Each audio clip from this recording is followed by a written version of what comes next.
Кече комитетте да караганбыз, эми бул отчет биримдик ишеним жана жаратмандык программасынын аткарууда отчет. Муга чейин айтылгандай макроэкономик көрсөткүчтөр калыстык үчүн айтып коеюн. Чындыгында өсүү темп бар. Айрыкча айыл чарба багытындагы көрсөткүчтөр, экспорт, импортты айтып кеттиңиз. Эми биздин бюджет, социалдык бюджет 676 миң пенсионер, 402 миң жөлөк пул алуучу жарандарыбыз бар экен. Тышкы карыздын ВВПга салыштырмалуу 45% сакталгандыгы. Бул база 2020 жылга өнүүгө мындай жол болуш керек да. Эми тилекке каршы азыркы кырдаал менен кандай көрсөткүчтөр болот, аны убакыт саат көргөзөт.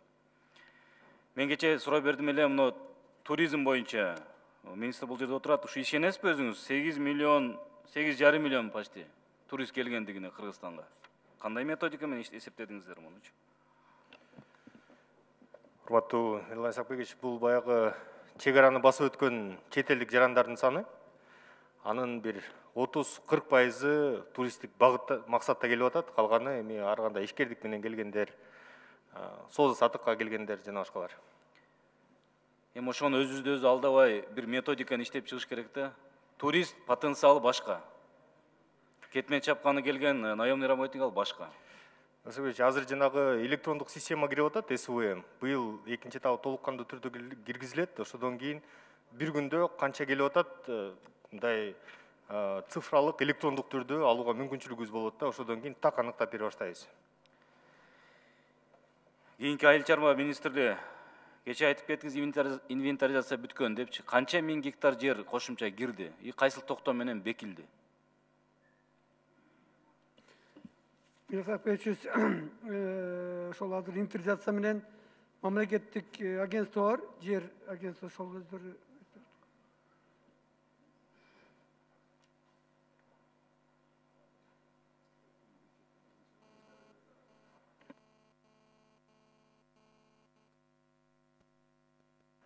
Микрофонго катуураак сүйлөсөңүз. Кыргыз Гипразем проект институты тарабынан жасалды. Бүгүнкү күндө Кыргызстанда толугу менен 40 районун жерлери инвентаризацияланып чыккан.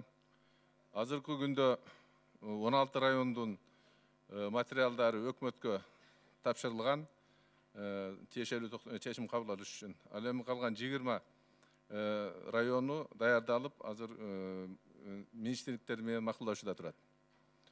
Бүгүнкү күндөгү алдын ала тактоо эмне үчүн дегенде али чечим кабыл элек, кабыл алганда так немеси берет. 92,448 гектар жер, суу кат жери кошулууда Кыргызстан боюнча. Кошулду да жаңы. Кошулду. Ооба, кошулду. Демек, мынга чейин төлөнбөй калган салыктардын тагдыры кандай болот анда? Эми ал ушу чечим кабыл алгандан кийин немесин карап чыгышат. Кийинки суроо. Айыл чарба министри демилгелеп, биз мыйзам кабыл алып бергенбиз, тариф сууга болгон.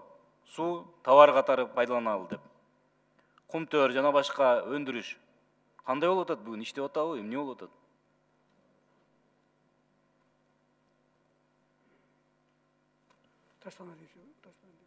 Таштанали. Отурат ошо да. Суу чарба департаменти жооп берип койгула. Агентство.